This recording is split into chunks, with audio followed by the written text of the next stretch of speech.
You don't need to worry about me chasing revenge against Diddy. I'm not operating off emotion, I'm operating off strategy. I've taken steps that make sure he'll never be in a position to target me or my family again.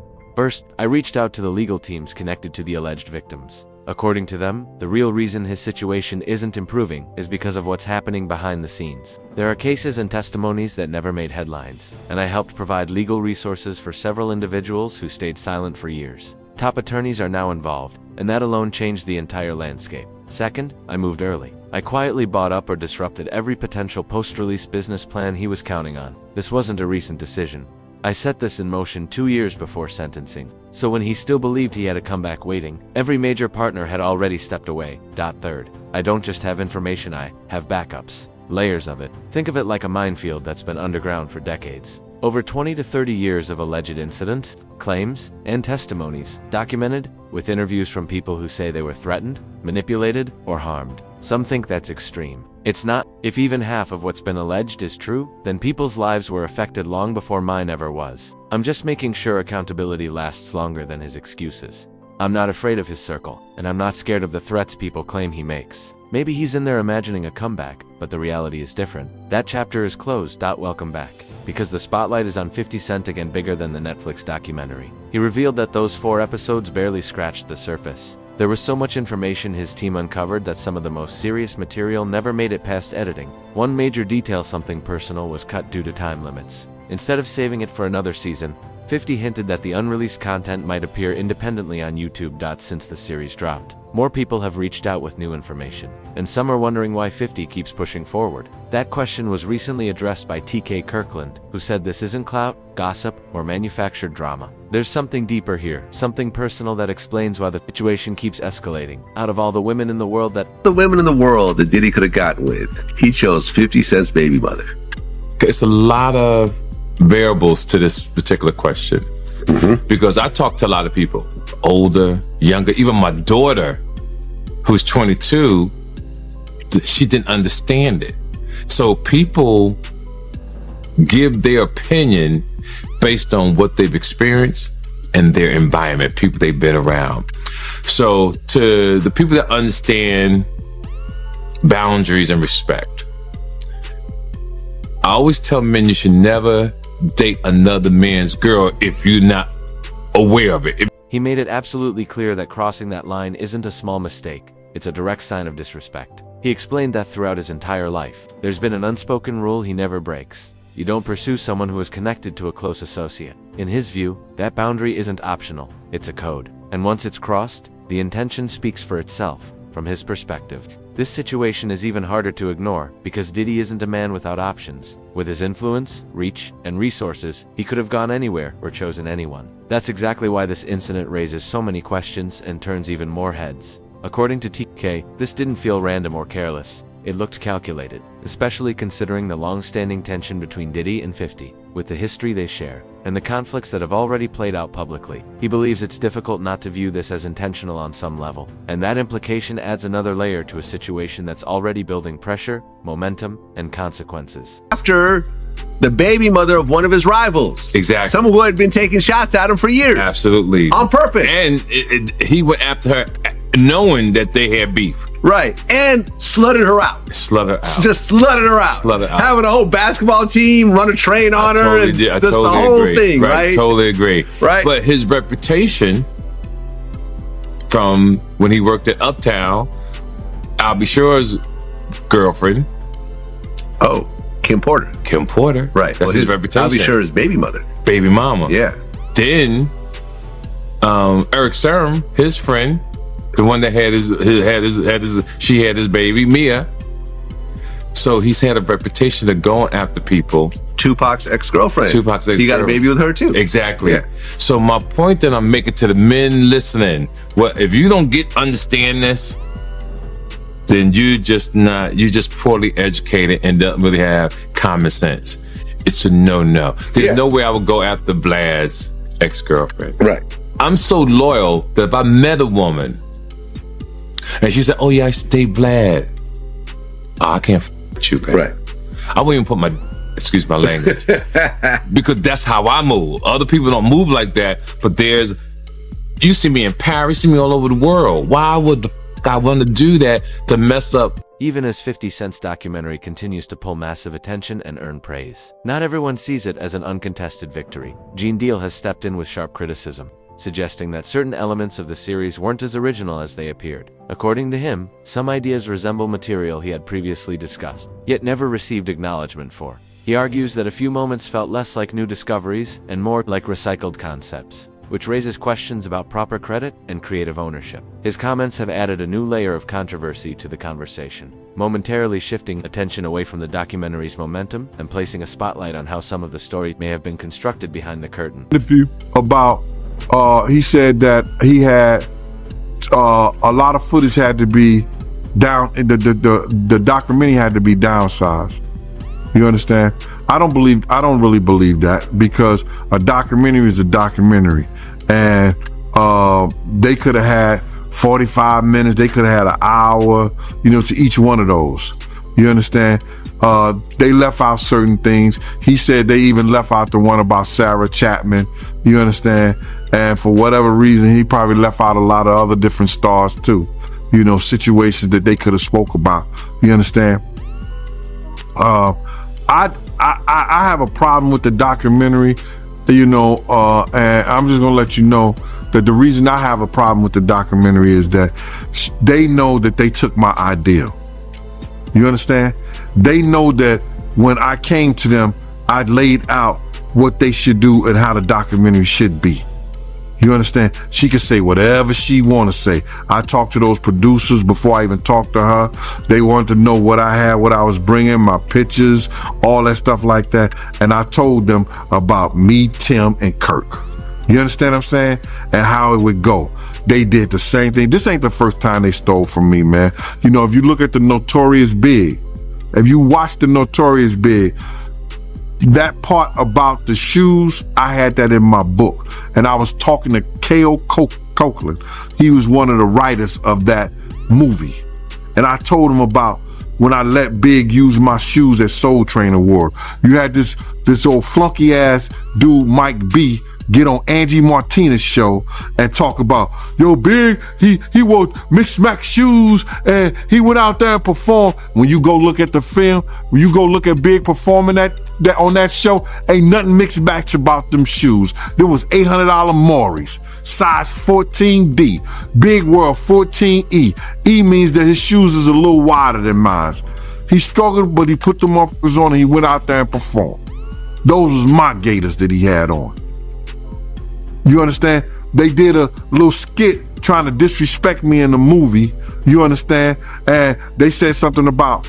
He also addressed the growing speculation that 50 might release even more material online in the future, implying that if additional footage or information does surface, it may be beyond anyone's ability to stop. From Gene's point of view, if there were a real way to shut the documentary down or keep it contained, that leverage would have been used already. The fact that it hasn't speaks volumes about where the balance of power currently stands. To him, the documentary still being accessible sends its own message. It forces people to question how much control Diddy realistically has at this point, and how much of that influence may have already slipped through his hands. In Gene's eyes, the situation isn't just about what's been released, it's about what can no longer be contained. And if 50 do another one, and I heard he's gonna put it on YouTube or do whatever he's gonna do, Puff ain't gonna have nothing to do with that. Puff ain't gonna have nothing to do to try to stop that, because he can't.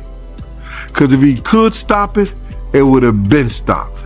You know why he can't stop it? Because Puff know people right there at Netflix. Don't think he don't. And I don't know if this guy still work for them, but he was part of the flavor unit, Shakim. He was part of the flavor unit.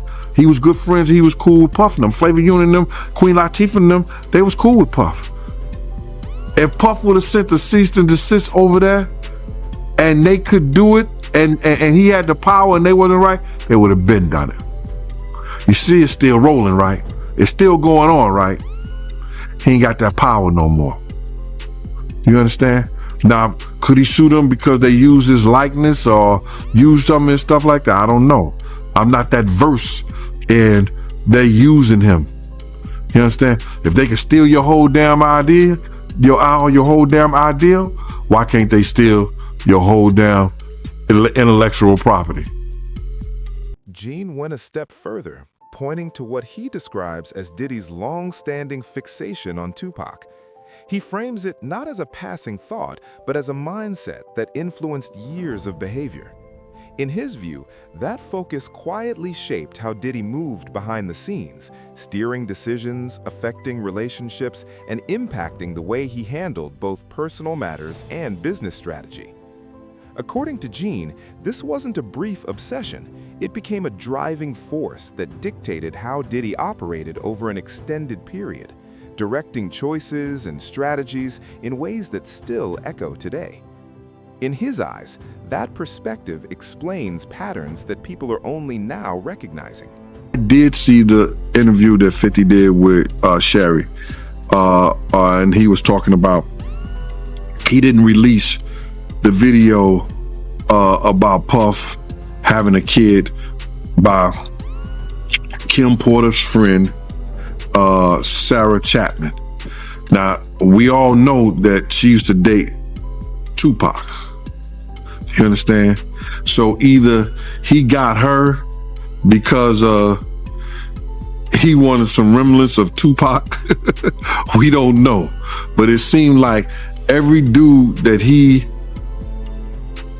had some kind of disdain, dislike, or that he idolized in a sense, he wanted their girl. Or he wanted to be a part of their girl. I don't know why. Yo, bro, this dude was, I don't know if he was in love or in hate for Tupac. He wanted to be an actor. He auditioned for, I think he auditioned for Juice. But Pac beat him out for that Bishop thing. You understand what I'm saying? He wanted to be a part of that. Just go, and not so many years ago, when Puff started getting into that drugs and started using drug stuff, he started revamping some of Tupac's speeches. And if you think I'm lying, go look at the Grammy speech he did. Go look at a couple of speeches he did. It was the same exact words Tupac had said. That he was gonna start this whole revolutionary of our people. That's Tupac. Black Lives Matter, the Black Liberation Movement, that was Pac. The Black Liberation Movement. Black Lives Matter? Come on, bro. This dude, everybody know that he had some kind of, I don't want to say disdain taste, but he had some kind of,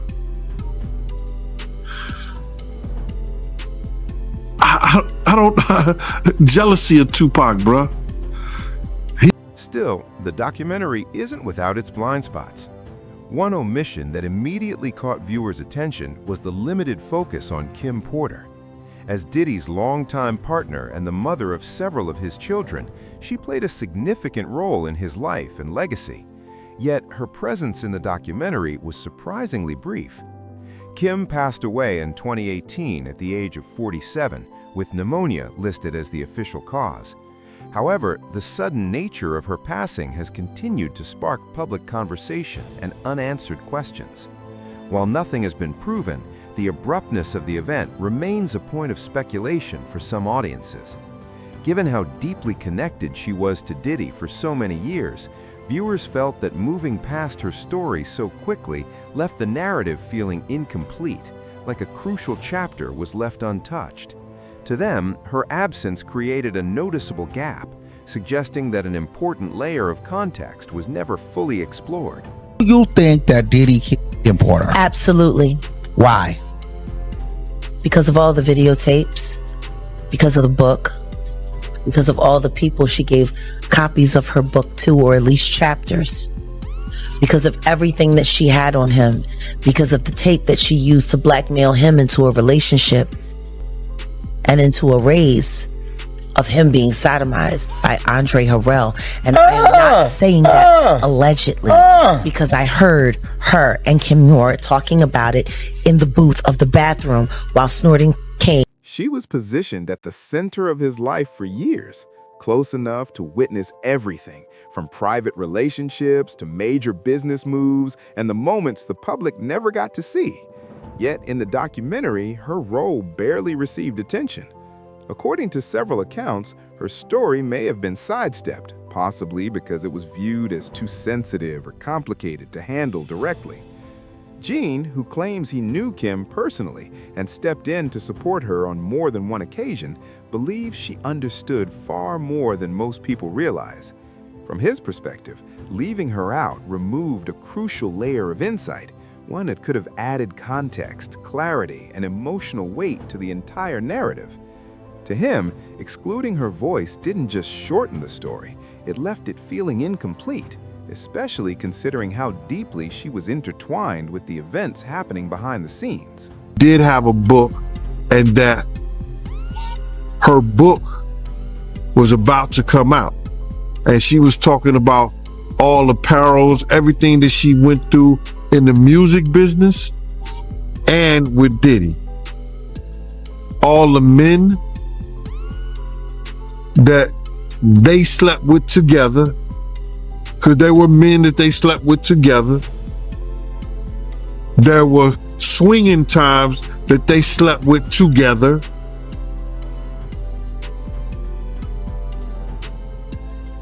I don't know, man. How do you put your girl through some shit like that? Or how do you look at your girl and knowing that she to another dude? What kind of demonic mind you have to be that far gone where that shit don't bother you? And got rid of them. They swimming with the fishes. Wow, man. So she was about to expose all that in her book, them sleeping with men together. She's gonna expose everything. I heard it was tell all. Yeah, that's crazy, man. Just curious, right? Did you know that Diddy and Kim had that type of relationship back then in real time? Yeah. Yep. Because I know somebody personally that lives in Atlanta that was swinging with them, and I would never mention his name because he's a good brother and he knows my family down there. You know, he knows my family down there, and I would never, put his name out there like that. He's been in the music business. He done put a lot of groups, A-listed groups. None of that perspective made it into the documentary, which reduced Kim's role to a few photos and a brief mention as the mother of Diddy's children, before moving on. For viewers, that silence felt striking, given how central she was to his life and the events behind the scenes. Mark Curry has also spoken publicly about a troubling dynamic involving Kim and Diddy, alleging that he closely monitored her private communications and reacted aggressively to things he didn't approve of. He described an incident in which Diddy reportedly became furious after learning about a phone call Kim had with producer Shakir Stewart, later confronting him at a public event and escalating the situation. According to Mark, moments like these suggest a controlling environment that was never fully explored in the documentary, reinforcing the sense that key stories and perspectives were deliberately left out, leaving the narrative feeling incomplete to some audiences. Hey, they just did a whole thing with the girl that he was dating was the one that was putting the wiretaps and all of that out. It was a clear case. She came, hey, I was the one who's doing the wiretaping and all of this, right? The tapping. So I knew about this before she came out and said that she was the one that was doing it. I was sitting there like, damn, he know everything she doing. He know her conversations. I'm sitting there like when I'm sitting there right there next to him, when I'm hearing them saying, this is what Shakir Stewart was saying to Kim Porter on the phone, that made him mad. That made him so mad at Shakir Stewart when he went to L.A. Reid party, hit him with the chair. You don't think if he hit a man with a chair for dating this girl, they gonna have a fight at home too. You know what I mean? That's why, they say he busts her nose up on the boat. And have you ever been to Sandro Pay's here, brother play a mandolay? Remember that was in his song? I need a good woman next to me. So then it happened in what was it, Sandra? Like that island. And then he bust her nose. They had a, she said, they tried to make it seem like she slipped and fell. She slipped and fell and broke her nose. Nah, the truth was she slipped and fell and landed on his fist. Yeah, but that's what happens when you put your hands on females. I don't really have much respect for a man who's physically abusive towards women, man. I kind of think they be kind of suspect. I'd be like, man, you know, This omission appears to reflect a broader pattern, especially when looking at how the documentary handled Diddy's infamous parties. For years, those events were rumored to draw influential figures from multiple industries, yet the film provides almost no insight, no notable names, little context, and very little depth. The absence is striking, particularly considering how openly those connections were discussed in the past and how quiet many of the same figures have become today. The lack of detail doesn't feel accidental. Instead, it comes across as another carefully avoided area, reinforcing the impression that certain conversations and stories were deliberately kept off screen. On all his celebrity friends that denounced those allegations and were like, "This is false," and you know, Liars. they were saying, "Yeah, should they speak up now?" It's getting a little too late for those who are complicit. Stevie J should be charged. Mary J. Blige should also be charged. Jennifer Lopez should definitely be charged.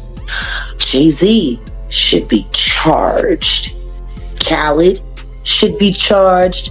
Rick Ross should be charged. Usher should be charged and tried with him. Off of Justin Bieber. Jaguar Wright has taken the conversation beyond the music industry, arguing that the roots of Diddy's story were laid long before fame, within his childhood home. She claims that during his early years, his mother was often preoccupied with a constant flow of unfamiliar faces coming and going, creating an unstable environment. In her view, growing up amid that kind of uncertainty can have a profound impact on a child's perspective, leaving lasting impressions that don't simply vanish once success arrives. Jaguar believes these formative experiences were a key factor in shaping the person he would become later in life, long before the music industry ever had a chance to influence him. What he saw and what happened to him in his own mama house. All of those strangers, them up involved, looking around, seeing what was going on. And let's just be clear, it sounds like her house was a house of, you know, professional freak-offs. So who knows what he saw or what could have happened to him while she was busy entertaining people and pouring and getting tips, as she would say, for her after-hour life. Oh yeah, he was. I must say, he was surprised to hear that. School bus driver. No, was he surprised or was he like, "Zip it, you talking too much"? Because that's what it looked like to me. It looked like you talking a little bit too much. They don't need to know about that. While she was sitting up there, oh, because I was a bus driver and I was this and I worked at the after hours. And I would pour them drinks and they would give me big. Jaguar also emphasized that Diddy has openly expressed pride in learning about his father's dangerous, street-centered lifestyle, a reaction she believes speaks volumes. In her view, embracing that image rather than distancing himself from it demonstrates how deeply those early influences may have taken hold. She suggests this perspective provides a clearer window into how his mindset, values, and sense of identity were shaped at a young age, and how those foundations could still influence his decisions and behavior today.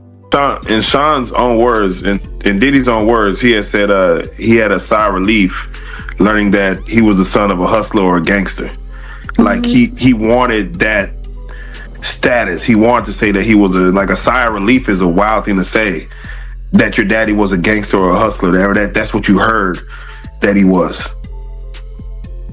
Well, I mean, like Tim said, they had a bunch of blaxploitation movies being played around the house all the time. They grew up with the Mac playing. They grew up with Superfly playing. Like, I mean, if that's what you got going on, you got two women in the house and there's no men around, and these are what the little boys are watching. You got basketball players coming over late at night. You got hustlers coming over, PIMPs coming over, women who look like they were modeling for Jet magazine coming over. Like, it sounds like the nature of the environment is what shaped their perception of what cool was. So yeah, I mean, I'm sure for him it was, oh man, that's who my dad was. So I'm sure for him, it made him feel good because all of that stuff that he was watching, he really came from that, but that was really his legacy. And yeah, I'm sure for him it felt good to know that his dad was this big hustler who turned out to be a snitch, who got his brains removed. She connects that mindset to how hip-hop culture later celebrated larger-than-life personas, noting that many artists drew their names and images from classic film characters associated with authority, intimidation, and control. Jaguar argues that Diddy didn't merely observe that image from a distance, he felt a personal connection to it, as it mirrored the environment he grew up in. In her view, that connection extended far beyond music or branding, influencing how he perceived himself and shaped his self-image. She also spoke about Diddy's relationship with his mother, describing it as unconventional and at times uncomfortable, suggesting that deeper, unresolved dynamics were at play. According to her, these elements add a subtle but chilling undertone to the broader narrative she outlined. Or the situation where they say he was trying to shape Misa into his mother. Can you see that? Like, yeah, with the blonde hair and yeah, and all of that. I mean, somebody asked a question, what kind of man puts his hands on his mother? The same kind of man that parties with his mom, the same kind of man who kisses his mom in the mouth, the same kind of man who seems to have accurate knowledge that his elderly mother can put both of her hands, her palms on the floor and while she's standing up, bent over. Oh damn, I ain't seen that one. Oh. You never seen the Instagram video where he was talking about how his mom is still young and spry and how she still liked the party and how they was getting a IV drip? Oh. Damn. And she was kissing him in the mouth on the video and he was like, yeah, my mom can bend over and touch the floor with her palms. It's a very, very, very weird. Jaguar contends that at its core, much of the discussion ultimately comes back to Diddy's relationship with his children, which she describes as deeply concerning. She claims that, according to multiple accounts, the children were reportedly exposed to environments that no child should be placed in, raising serious questions about judgment, boundaries, and accountability. In her view, the most troubling aspect isn't just the claims themselves, but the widespread silence surrounding them. This, she suggests, prompts difficult questions about the type of parenting that could allow such situations to occur, and why so many adults who were allegedly aware may have chosen to remain silent rather than intervene. You know, it kind of goes into, I mean, he seems to be having, and again, I know the freak offs that his son is there. Like, it seems like he likes to get down with his kids. Yeah. But that wasn't all. Just to hear Little Rod say, like, the boys were around. Roger Bonds talked about the children as well. What kind of parenting relationship is that? But then again, that goes back to the conversation of Lori Harvey, Steve Harvey's daughter. It was all known that she was spotted in them streets with Justin, and then she was spotted in them streets with Diddy, and they all tried to sit there and pretend like that wasn't what it was. Like, I don't know if anybody has not noticed, but ever since Diddy got pinched, they've all been trying to pretend like all of the stuff that we seen that happened, that they was all involved in, didn't happen. If Lori Harvey was hanging out, which, and it's kind of weird, like the whole relationship with Justin looks weird. He looks like Mini-Me with Dr. Evil. It's weird. Like, why are there people? Why is there sexual behavior going on? And why are people naked in front of their kids, G? Doing all kinds of stuff. And meanwhile, Misa's running around making comments about how she don't like the way that Eric Sermon was depicting her in the documentary. You don't like the way you're being talked about in the documentary. You don't like the fact that, because see, it wasn't Gene Deal, because Gene Deal said he wasn't there, and thank God that he was able to admit that. Kirk Burrows did say that he was there and present when Diddy was beating the brakes off of Misa and putting the feet to her up underneath. If 50 Cent follows through and releases a second wave of footage, it could uncover entirely new claims, overlooked perspectives, and deeper context that never made it into the original documentary. Unseen interviews, cut storylines, or first-hand accounts have the potential to shift the narrative even further, particularly as more people continue to come forward. The bigger question remains, how much still lies behind the curtain, and who could be affected if it's finally revealed? Share your thoughts in the comments and let us know what you think might surface next as this story continues to unfold.